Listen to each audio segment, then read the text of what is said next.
We are reading Chapter 5, The Birthday Bash. I got used to the way Fudge looked without his top front teeth. He looked like a very small first grader. Well, Dr. Brown, our dentist, said he'd have to wait until he was 6 or 7 to get his grown-up teeth.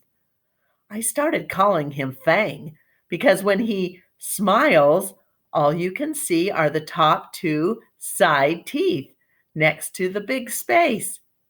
So it looks like he has fangs. My mother didn't like that. "I want you to stop calling him Fang," she told me. "What should I call him?" I asked. "Farley Drexel?" "Just plain Fudge will be fine," my mother said. "What's wrong with Farley Drexel?" I asked. "How come you named him that if you don't like it?" "I like it fine," my mother said. "But right now we call him Fudge. Not Farley, not Drexel, and not Fang." "Well, what's wrong with Fang?" I asked. "I think it sounds neat." "Fang is an insult." "Oh, come on, Mom. He doesn't even know what a fang is." "But I know, Peter, and I don't like it." Okay. I promise never to call my brother Fang again. But secretly, whenever I look at him, I think it. My brother Fang Hatcher. Nobody can stop me from thinking. My mind is my own. Fudge is going to be 3 years old, my mother said. He should have a birthday party with some of his friends. He plays with 3 other little kids who live in our building. There's Jenny, Ralph, and Sam. My mother invited them to Fudge's party. Grandma said she'd come over to help. My father couldn't make it. He had a Saturday business appointment. I wanted to go to Jimmy Fargo's, but my mother said she needed me to supervise the games. The kids were invited from 1 until 2:30. "That's only an hour and a half," my mother reminded me. "That's not so bad, is it, Peter?" "I don't know yet," I told her. "Ask me later." The kitchen table was set up for the party. The cloth and napkins and paper plates and cups all matched. They had pictures of Superman on them. Right before party time, Grandma tried to change Fudge into his new suit, but he screamed his head off about it. "No suit! No suit! No! My mother tried to reason with him. "It's your birthday, Fudgy. All your friends are coming." "You want to look like a big boy, don't you?" While she was talking to him, she managed to get him into his shirt and pants, but he wouldn't let her put on his shoes. He kicked and carried on until my mother and grandmother were both black and blue. Finally, they decided as long as he was in his suit, his feet didn't matter. So he wore his old bedroom slippers. Well, Ralph arrived first. He's really fat, and he isn't even 4 years old. He doesn't say much either. He grunts and grabs a lot, though. Usually his mouth is stuffed full of something. So the first thing Ralph did was wander into the kitchen. He looked around for something to eat, but Grandma was guarding the place. She kept telling him, no, must wait until the other children come." Well, Jenny arrived next. She was wearing little white gloves and party shoes. She even carried a pocketbook. Besides that, she had on dirty jeans and old sweater. Her mother apologized for her clothes, but said she couldn't do anything with Jenny lately, especially since she had taken to biting. "What does she bite?" I asked, thinking about furniture or toys or stuff like that. She bites people," Jenny's mother said. But you don't have to worry about it unless her teeth go through the skin. Otherwise, it's perfectly safe. I thought, poor old Fudge.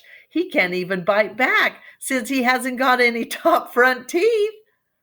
I looked at Jenny. She seemed so innocent. It was hard to believe that she was a vampire. Sam came last. He carried a big present for Fudge, but he was crying. It's just a stage he's going through, his mother explained. Everything scares him, especially birthday parties. But he'll be fine, won't you, Sam?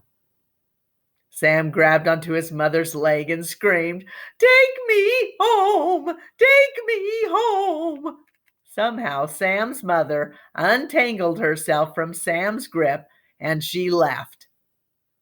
So at 5 after 1, we were ready to begin. We had an eater, a biter, and a crier. I thought that 2:30 would never come. I also thought my mother was slightly crazy for dreaming up the party in the first place. "Doesn't Fudge have any normal friends?" I whispered.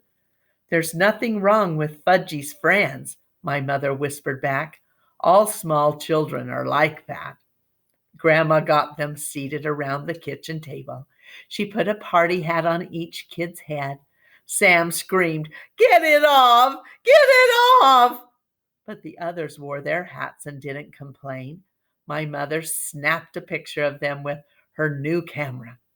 Then Grandma turned off the lights and my mother lit the candles on Fudge's cake. It had chocolate frosting and big yellow roses. I led the singing of "Happy Birthday." My mother carried the cake across the kitchen to the party table and set it down in front of Fudge. Sam cried, "Too dark! It's too dark!" So Grandma had to turn on the kitchen lights before Fudge blew out his candles. When he was finished blowing, he reached out and grabbed a rose right off his cake. He shoved it into his mouth. "Oh, Fudge," my mother said, "look what you did." But Grandma said, "It's his birthday. He can do whatever he wants." So Fudge reached over and grabbed a second rose. I guess Fat Ralph couldn't stand seeing Fudge eat those yellow roses because he grabbed one too. Well, by that time, the cake looked pretty messy. My mother, finally coming to her senses, took the cake away and sliced it up. Each kid got a Dixie cup, a small piece of cake, and some milk. But Jenny hollered, "Where's my rose?" "You want one too?" Because her slice of birthday cake didn't happen to have one. My mother explained that the roses were only decorations and there weren't enough to go around. Jenny seemed to accept that. But when Grandma stood over her to help open her Dixie, Jenny bit her on the hand. "She bit me!" Grandma cried. "Did it break the skin?" my mother asked.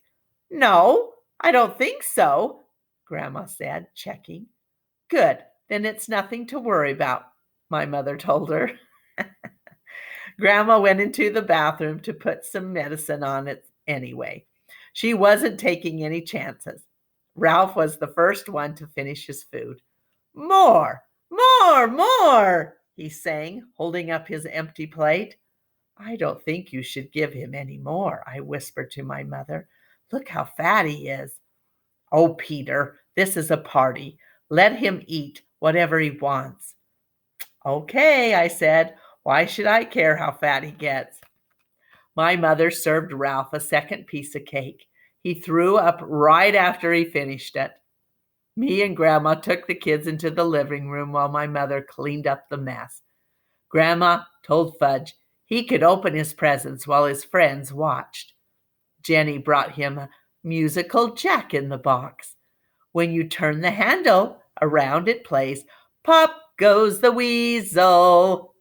And when you reach the part of the song about Pop, the top opens and a funny clown jumps out. Fudge loved it. He clapped his hands and laughed and laughed.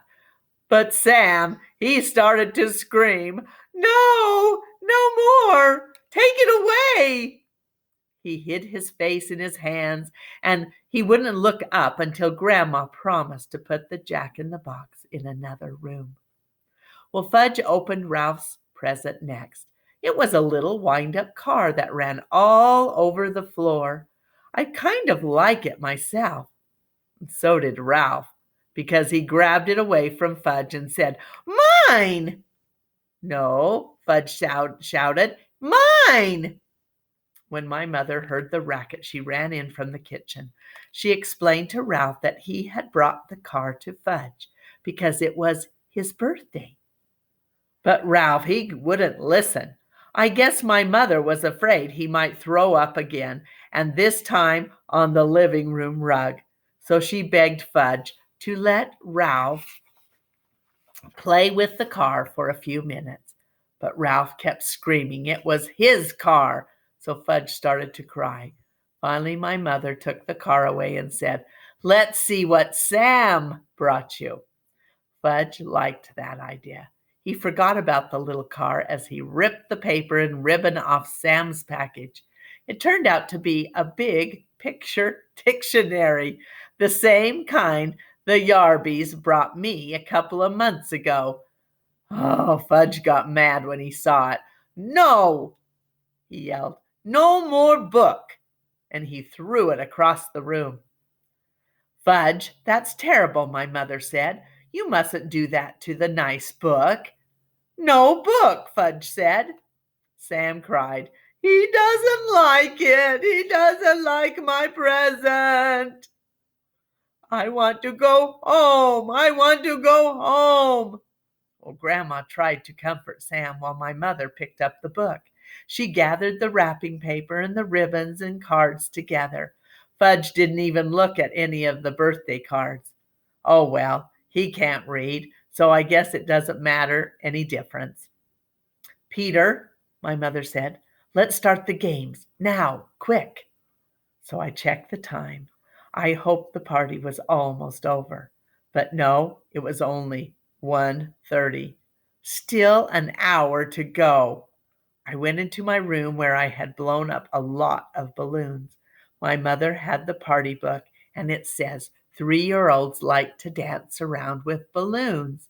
When I got back to the living room, Mom started the record player, and I handed each kid a balloon.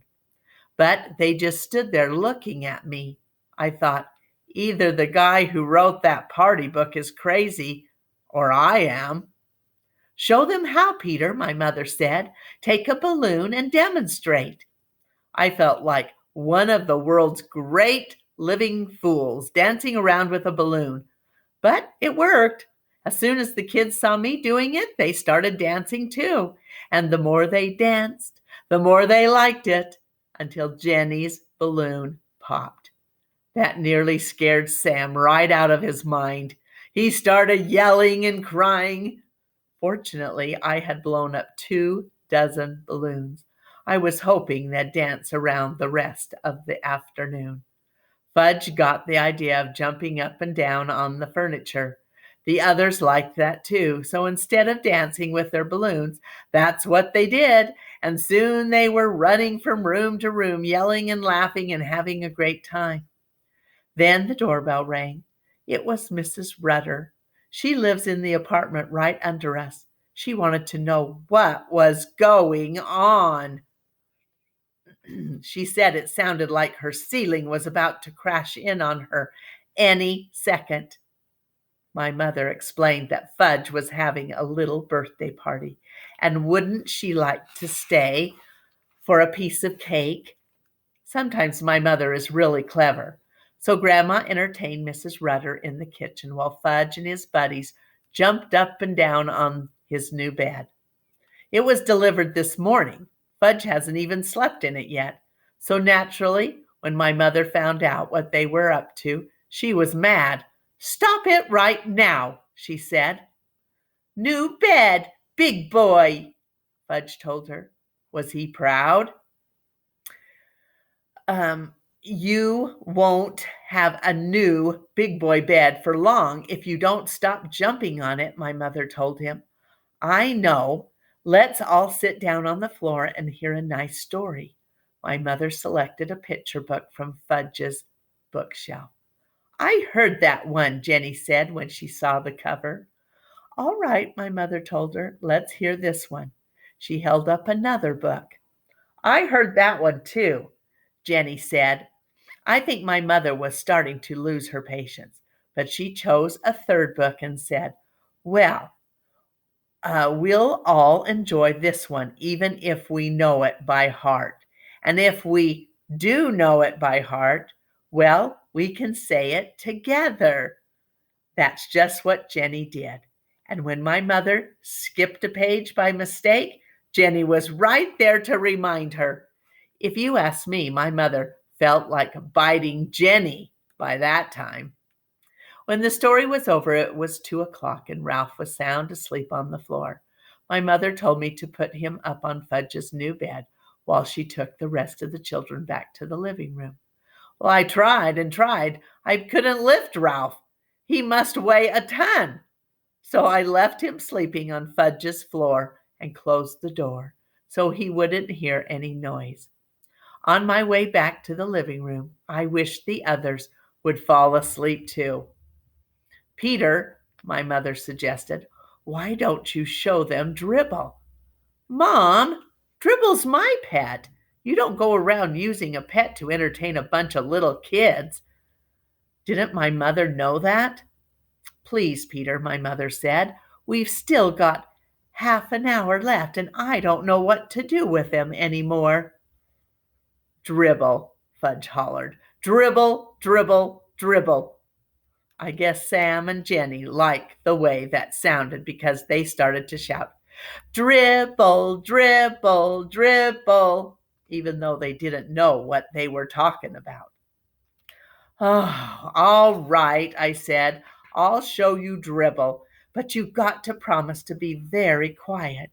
You mustn't make a sound. You might scare him. Okay? They all said okay. My mother went into the kitchen to chat with Grandma and Mrs. Rudder. I went into my room and came back carrying Dribble in his bowl. I put my finger over my lips to remind Fudge and his friends to shh, be quiet. It worked. At first, nobody said a word. I put Dribble down on a table. Fudge and Sam and Jenny stood over his bowl. Oh, turtle, Jenny said. Yes, Dribble's a turtle, my turtle, I said in a soft voice. See, Fudge whispered. They can all see, I told Fudge. Nice turtle, Sam said. I wondered why he wasn't afraid this time. What does Dribble do? Jenny asked. Do? He doesn't do anything special, I said. He's a turtle. He does turtle things. Like what? Jenny asked. What was with this kid anyway? Well, I said, he swims around a little and he sleeps on his rock and he eats. Does he make? Jenny asked. Make? I said. Make a tinkle? Oh, that. Well, sure, I guess so. Jenny laughed. So did Sam and Fudge. I make tinkles too. Want to see? Jenny asked. No, I said. See? Fudge laughed, pointing at Jenny. Jenny had a big smile on her face. Next thing I knew, there was a puddle on the rug. Mom! I hollered. Come quick! My mother dashed in from the kitchen. What, Peter? What is it? Just look at what Jenny did, I said. What is that? My mother asked, eyeing the puddle. She made on the floor, I said, and on purpose. Oh, Jenny, my mother cried, you didn't. Did too, Jenny said. That was very naughty, my mother told her. You come with me. And she scooped up Jenny and carried her into the bathroom. After that, Mother mopped up the puddle. Finally, the doorbell rang. It was 2:30. The party was over. I could hardly believe it. I was beginning to think it would never end. First, Ralph's mother came. She had to wake him up to get him out of the apartment. I guess even she couldn't carry him. Next, Jenny's mother came. Mom gave her Jenny's wet pants in a baggie. That was all she had to do. Jenny's mother was plenty embarrassed. Sam's mother came last, but he didn't want to go home. Now that he was used to us, I guess he liked us. He cried, "More party, more!" Another time, his mother said, dragging him out of the apartment by the arm. My mother flopped down in a chair. Grandma brought her 2 aspirins and a glass of water. "Here, dear," she said, "maybe these will help." My mother swallowed the pills. She held her head. 3 is kind of young for a party, I told my mother. "Peter Warren Hatcher," my mother began. "Yes?" I asked. "You are absolutely right." I flopped down next to my mother. She put her arm around me. Then we both watched Fudge work his new Jack in the Box. Later, when my father came home, he said, "How did Fudge's party go?" My mother and I looked at each other and we laughed.